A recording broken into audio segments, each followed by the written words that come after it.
Oi, segundo ano, tudo bem? Como vocês estão? Professor, professora, tudo bem? Já pegaram o material de vocês? O seu caderno de língua portuguesa? Porque hoje nós temos aquela aula, é aquela que você conhece, que ainda é o nosso nivelamento, e nós vamos falar sobre o quê? Vamos ver aí na sala, quem sabe? Já está mostrando aqui para você, né? Nós vamos falar hoje sobre a nossa intertextualidade. Vocês lembram? Nós vimos ano passado, lá no primeiro ano, falando sobre a intertextualidade, quando um texto que eu conheço vai falar sobre outro texto, lembram? Mas antes nós temos aquela leitura. Acompanhe comigo aqui.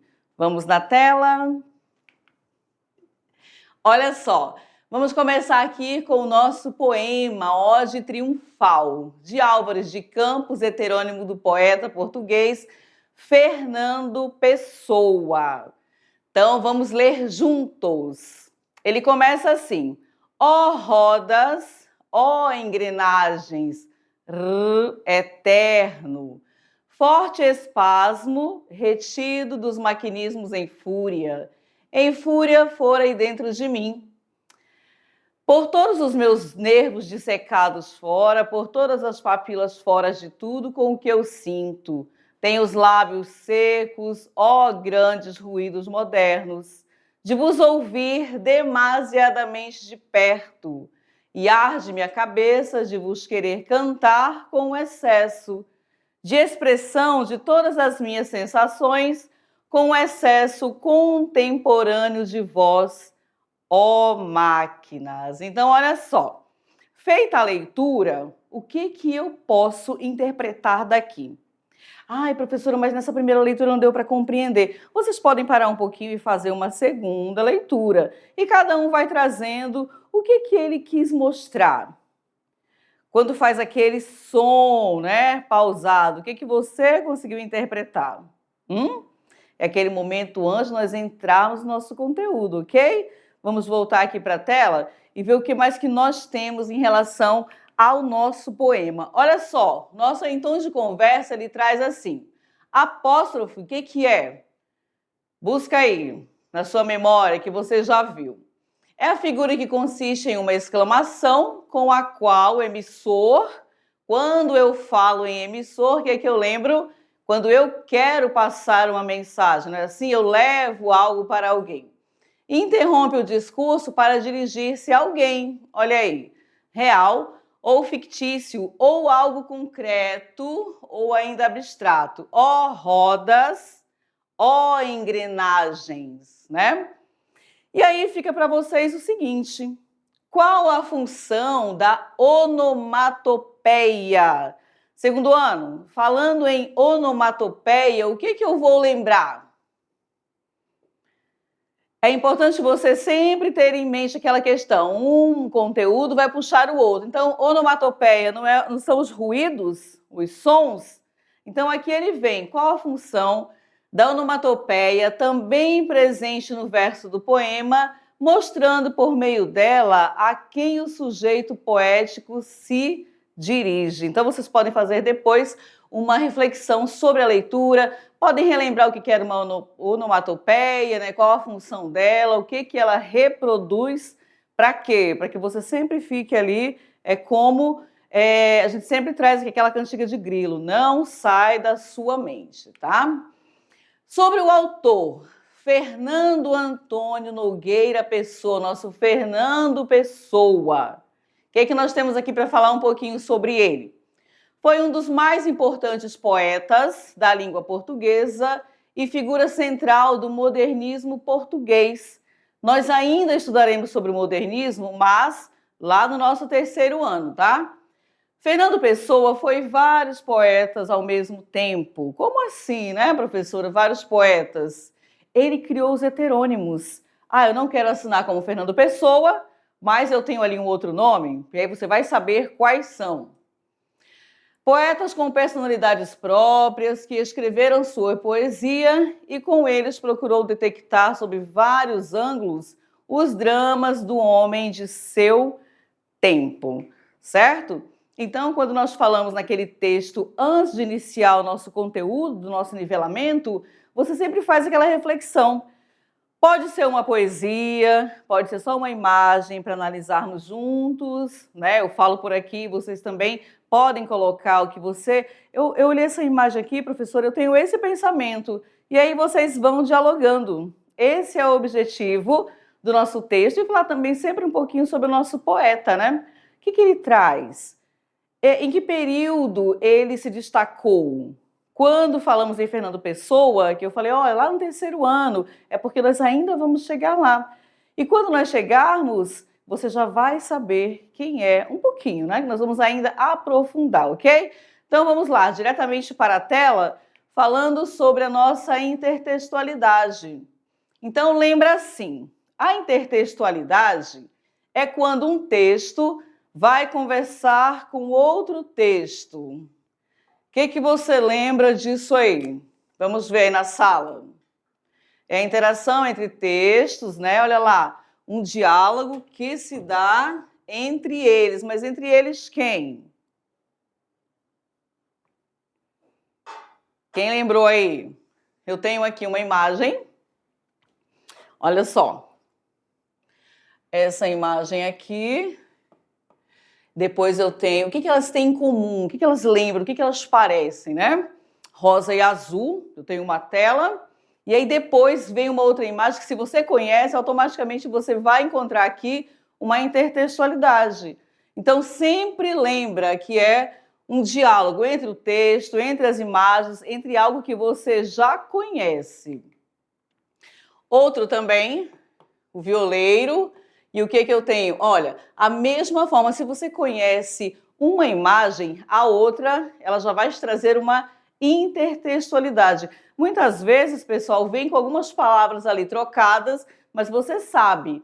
E aí, eu sempre trago a questão lá da Canção do Exílio. Lembram? Vamos ver se alguém vai lembrar aí. Minha terra tem palmeiras, onde canta o sabiá. E aí, as aves que aqui gorjeiam, e depois você vai encontrar de outra forma. Mas como você já conhece Canção do Exílio, opa, aqui eu tenho uma intertextualidade. A intertextualidade, ela está ligada a quê? Ao conhecimento de mundo, que deve ser comum ao produtor e ao receptor dos textos. Vocês concordam? Vamos ver aí, quem concorda na sala? Intertextualidade, ela está totalmente voltada para quê? Se eu tenho o meu conhecimento de mundo, eu sou aquele estudante que eu leio, eu estou sempre produzindo. Quando vem algo parecido com o que eu já conheço, é o meu conhecimento de mundo, tá? Então é por isso que fala, intertextualidade, para que haja intertextualidade, eu preciso conhecer. Conhecer o quê? As obras, os autores, os textos, porque quando você ouvir, opa, aqui eu já sei, há a presença de uma intertextualidade, que é quando um texto ou uma imagem vai dialogar com o outro, ok? Vamos voltar. E vão anotando aí, tá? Mas que nós temos aqui é a intertextualidade explícita. Falar em intertextualidade explícita é aquilo que está claro, vocês concordam?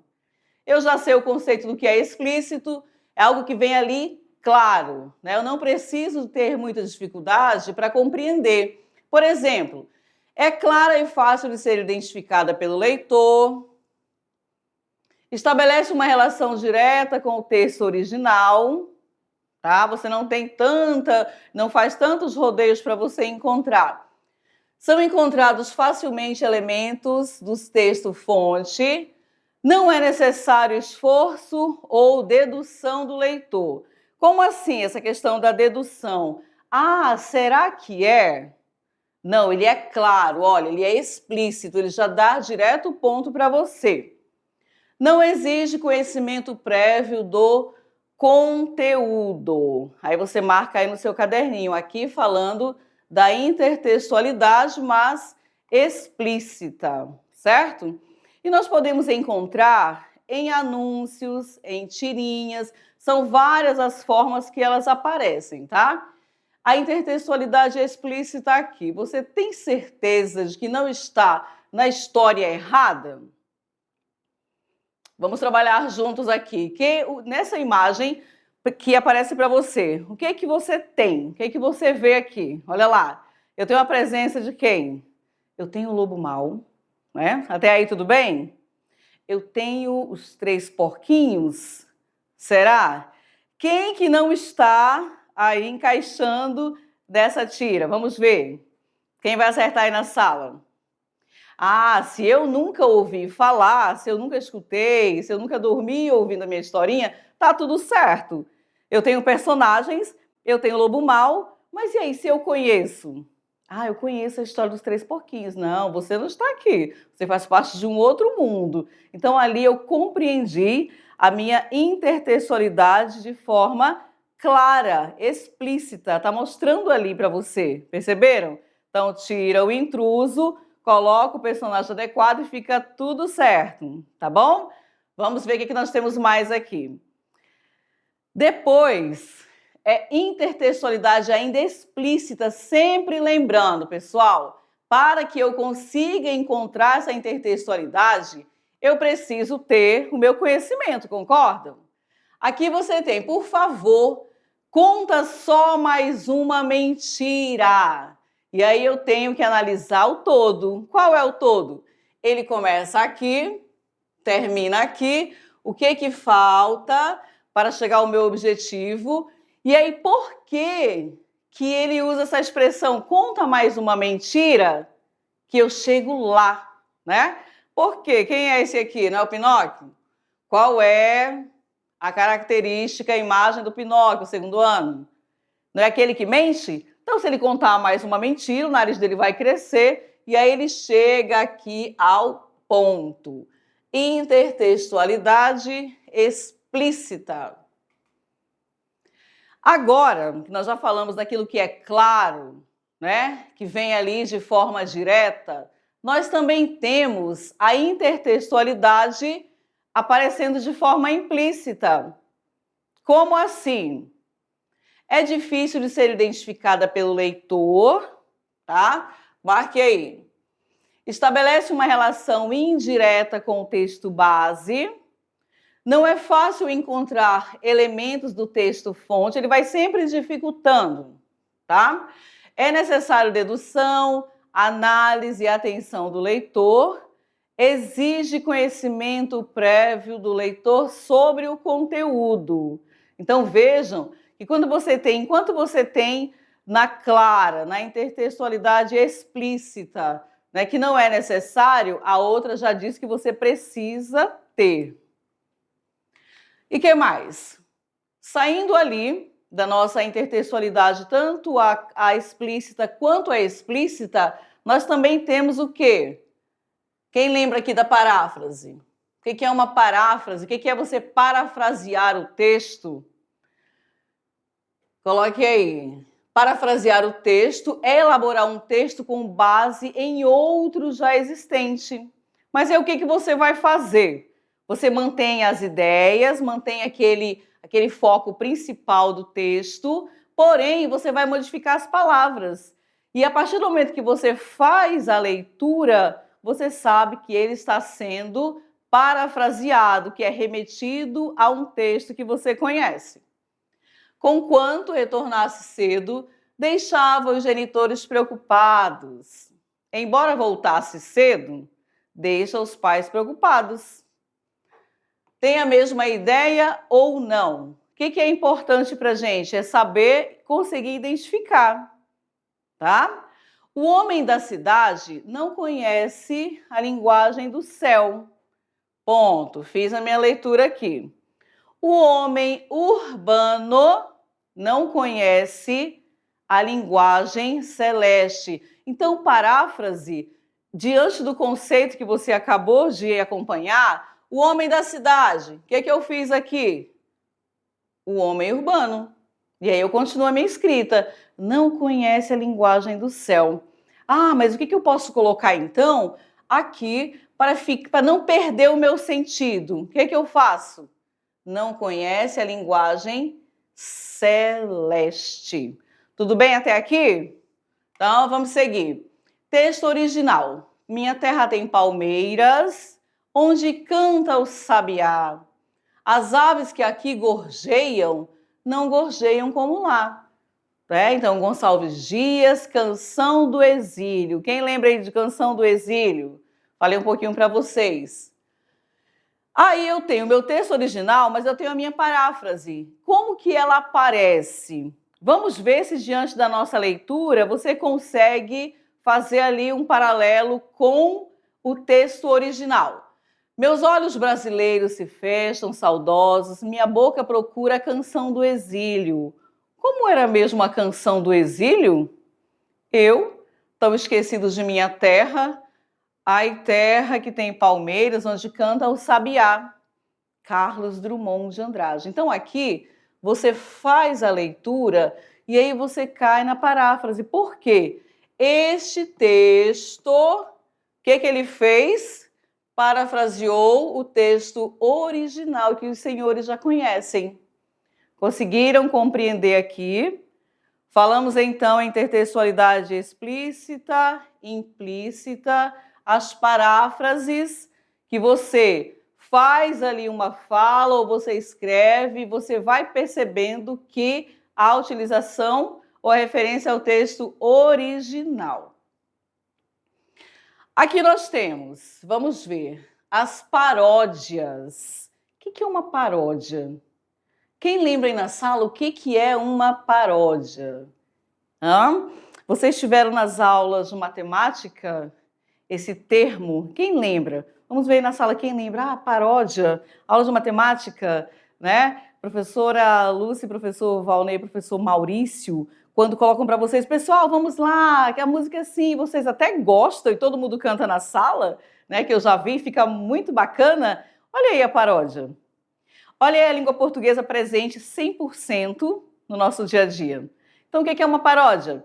Cada um já tem o seu conceito aí, não é verdade? Então, percebam que quando eu falo em nivelamento, quando eu falo assim, pessoal, a língua portuguesa dorme e acorda com ela. Ela está presente na nossa fala diária, dos nossos amigos, dos nossos trabalhos e dos outros componentes também. Vamos lá voltar aqui para a tela.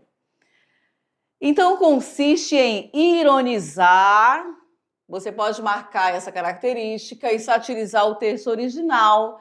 É uma subversão do texto da fonte. Oh, que saudades que tenho da aurora da minha vida, da minha infância querida, que os anos não trazem mais. Que amor, que sonhos, que flores, naquelas tardes fagueiras, à sombra das bananeiras, debaixo dos laranjais. Tá? Então, paródias. E aqui nós temos meus 8 anos, Oswald de Andrade. Então, se eu acompanhei aqui o meu texto de Cassimiro de Abreu, quando ele fala da questão da saudade, né? Ó, que saudade que tenho da aurora da minha vida. Aqui, pessoal, fazemos uma reflexão. Fala sobre o quê? Aí eu anoto. Vamos ver aqui.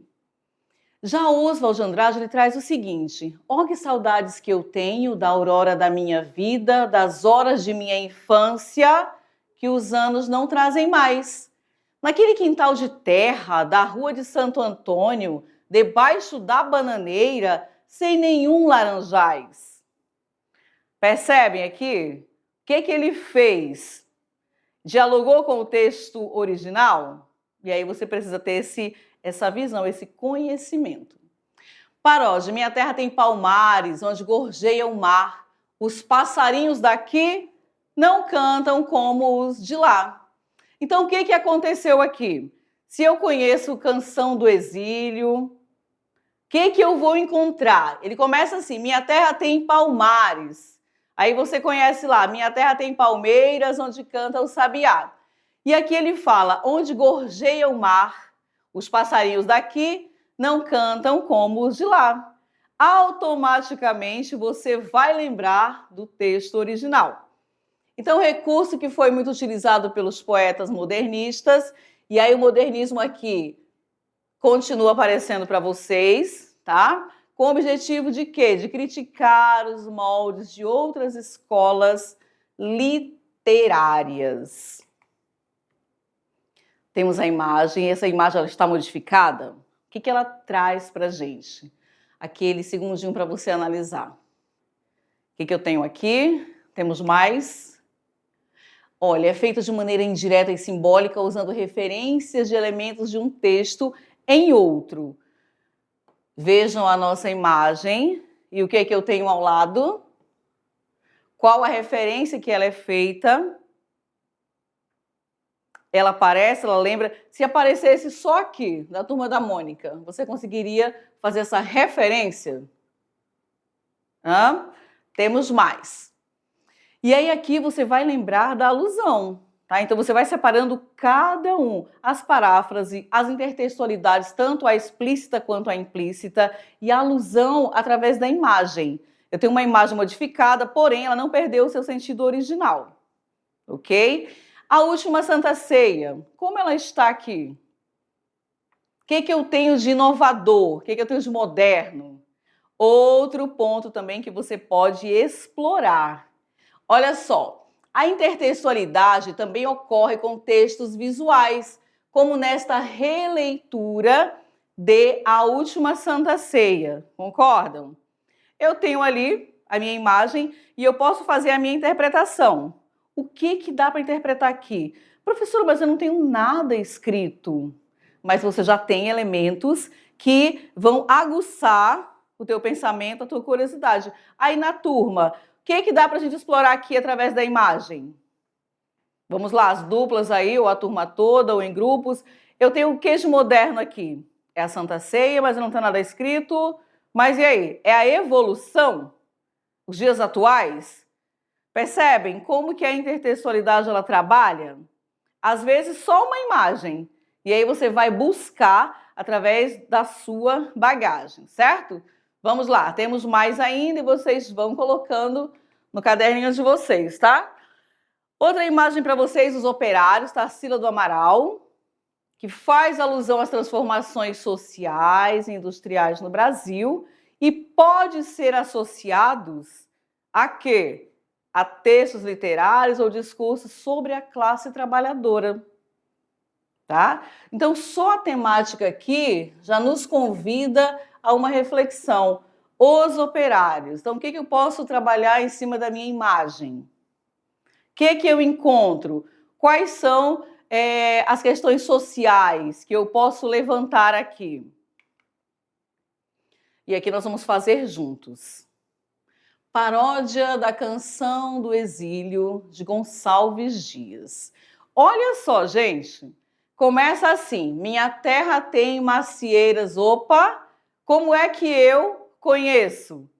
Minha terra tem, vamos lá, e na sala, minha terra tem palmeiras, né? Mas eu não posso esquecer que aqui eu estou me referindo à paródia.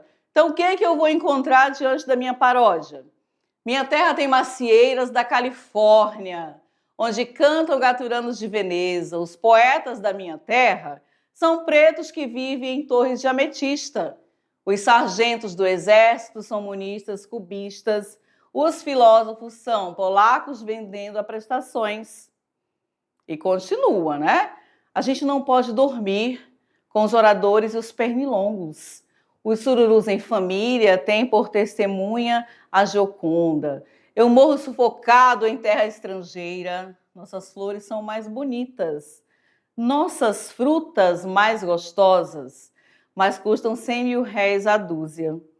Ai, quem me dera chupar uma carambola de verdade e ouvir um sabiá com certidão de idade. Olha aí, acompanharam bem? Paródia, Canção do Exílio, através da leitura eu vou percebendo e eu vou lembrando. Aqui ele manda uma mensagem para a gente. Murilo Mendes manda uma mensagem.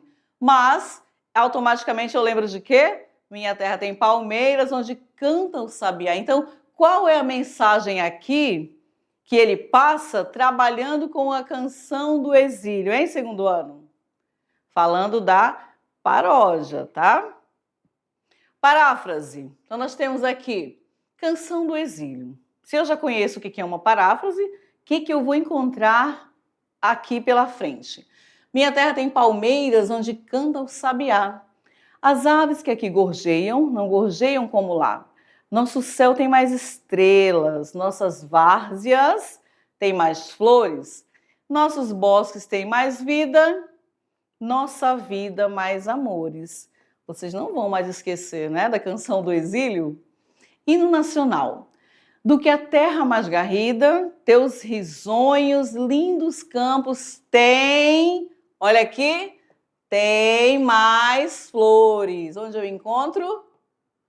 Olha aí a paráfrase entrando em ação, né? Nossos bosques têm mais vidas, nossa vida no seu seio mais amores. Estão conseguindo diferenciar um do outro? Ah, professora, mas como que eu vou memorizar? Gente, olha só, a ideia nunca é, eu sempre trago para vocês assim, nunca é decorar, memorizar, não, é a leitura. Quando você faz uso da leitura diária, todo dia um trechinho, aqui eu tenho uma interpretação, e aí eu vou trabalhar a Canção do Exílio. Depois, amanhã, vem um outro texto trabalhando a paródia. Quando eu ler, né, eu fiz a minha leitura, eu já conheço a Canção do Exílio. Por quê? Eu decorei? Será que eu decorei lá atrás e ficou? Não, eu aprendi. Aquilo ficou em mim internalizado. Então, língua portuguesa é somente através da leitura que você vai conseguir diferenciar uma coisa da outra, tá bom? Não tem como você decorar, porque tudo aquilo que eu decoro, eu esqueço. Mas se eu aprendo, através das minhas produções, através do meu debate, também é muito importante, eu consigo levar isso para a vida, tá bom? Então, Canção do Exílio já ficou marcado para vocês. E aí, quando eu falo intertextualidade, é quando um texto vai falar de outro texto, certo? Vamos voltar aqui para a tela. Temos mais. Então, aqui falamos já da paráfrase, você já colocou aí no seu caderninho, né? Canção do Exílio fica marcado. Aqui nós temos a paráfrase da Canção do Exílio de Gonçalves Dias. E ele continua. Quantas vezes já falei aqui de Canção do Exílio? Dá para esquecer? Não, né? Meus olhos brasileiros se fecham saudosos, minha boca procura a Canção do Exílio. Como era mesmo a Canção do Exílio? Eu tão esquecido de minha terra, ai terra que tem palmeiras onde canta o sabiá. O Drummond trazendo para a gente. Drummond faz somente uma recriação daquilo que Gonçalves Dias já havia criado lá na era romântica. E aí o romantismo nós vamos ver agora no segundo ano, tá bom? Bom, e encontramos também na música, olha esse exemplo aqui. Vamos fazer juntos? A Mulher de Verdade. A música, Ai que Saudades da Amélia, de Mário Lago. Nunca vi fazer tanta exigência. Vai acompanhando aí, porque depois nós vamos ter a outra, certo? Nem fazer o que você me faz. Você não sabe o que é consciência, não vê que eu sou um pobre rapaz, você só pensa em luxo e riqueza. Tudo que você vê, você quer. Ai, meu Deus, que saudade da Amélia. Aquilo sim que era mulher. Às vezes passava fome ao meu lado e achava bonito não ter o que comer. E quando me via contrariado, dizia: meu filho, o que se há de fazer? Amélia não tinha a menor vaidade. A Amélia que era mulher de verdade, hein? Então, olha lá. E aí nós temos, agora vamos à canção Desconstruindo a Amélia. Então, essa palavra desconstruir, o que nós vamos encontrar aqui pela frente? De Pete, tá? Já é tarde, tudo está certo, cada coisa posta em seu lugar. Filho dorme, ela arruma o uniforme, tudo pronto para quando despertar. O ensejo a fez tão prendada, ela foi educada para cuidar e servir. De costume esquecia-se dela, sempre a última a sair. Disfarça e segue em frente todo dia, até cansar. E eis que de repente ela resolve então mudar. Vira a mesa, assume o jogo, faz questão de se cuidar. Nem serva, nem objeto, já não quer ser o outro. Hoje ela é um também. a despeito de tanto mestrado, ganha menos que o namorado e não entende o porquê. Tem talento de equilibrista? Ela é muita, se você quer saber. Hoje, aos 30, é melhor que aos 18, nem Balzac poderia prever. Depois do lar, do trabalho e dos filhos, ainda vai para a night ferver. Eita, olha aí. Então aqui dá para a gente fazer o quê? Eu tenho uma letra com uma mensagem. E essa segunda letra? Vamos refletir sobre ela? Tem a mesma mensagem ou não? Ou é o oposto? Hein, turma? Fica para vocês também refletirem, certo? Neste caso, a intertextualidade que aconteceu lá é percebida no título da canção de Pitty, que faz referência direta, tá certo? A Amélia, de Mário Lago, que ficou eternamente conhecida como a mulher de verdade. Mais um exemplo de intertextualidade em textos visuais. Eu não tenho escritos, mas eu posso fazer a minha interpretação. Vocês vão encontrar também mudança de texto conhecido com um propósito cômico, né? Podendo ser também irônico. E aqui, o grito. Quem lembra? Quem já viu em algum momento aí? E eu tenho aqui um personagem falando, fazendo, imitando. Então, se eu tenho esse conhecimento, quando eu bato o olho aqui, eu vou lembrar. Mudança de um texto conhecido com um propósito cômico. Ele quer trazer uma graça. E aí? Mas para que haja essa graça, eu preciso conhecer. Ele está falando sobre o quê? Ou ele está falando sobre quem? Podendo ser irônico, né? Então, vamos começar um pouquinho aqui. A aula de hoje, o que ficou marcado para vocês? Vamos lá. Falamos em intertextualidade. Eu sempre vou lembrar, para que eu consiga identificar a minha intertextualidade, um texto vai falar de outro texto. Mas como é que eu vou saber? No momento que eu faço a leitura, o que vem buscando aqui na minha memória?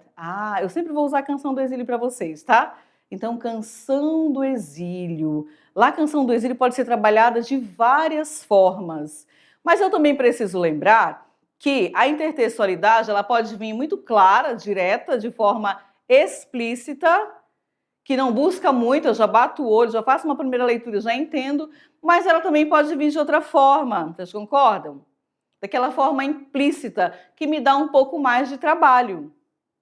E quando eu vou trabalhar, falando em trabalho, quando eu vou trabalhar a questão das paródias, hoje vocês vão preparar aí na sala uma paródia com a temática X.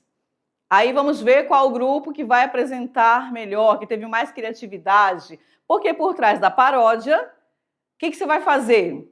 Você traz uma mensagem, não é assim?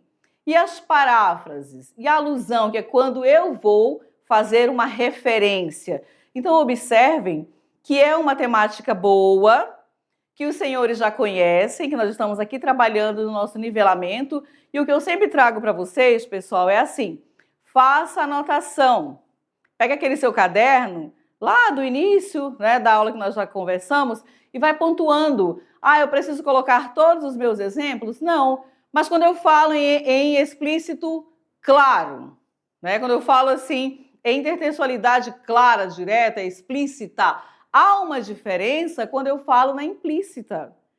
E aí eu posso colocar uma característica de uma, de outra, trabalhar com a alusão, sempre lembrando que faz referência a algo, e aí você não vai esquecer, tá certo?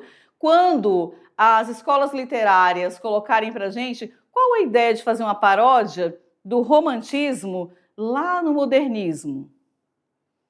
Eu já posso falar do romantismo? Professora, só quando eu já tiver ali todo o meu conteúdo, né? Quando nós chegarmos na escola literária. Tudo bem? Até aqui, certinho? Gostaram da aula de hoje? Então eu vou ficando por aqui, mas daqui a pouco eu volto para nós falarmos mais um pouquinho, ok? Tchau!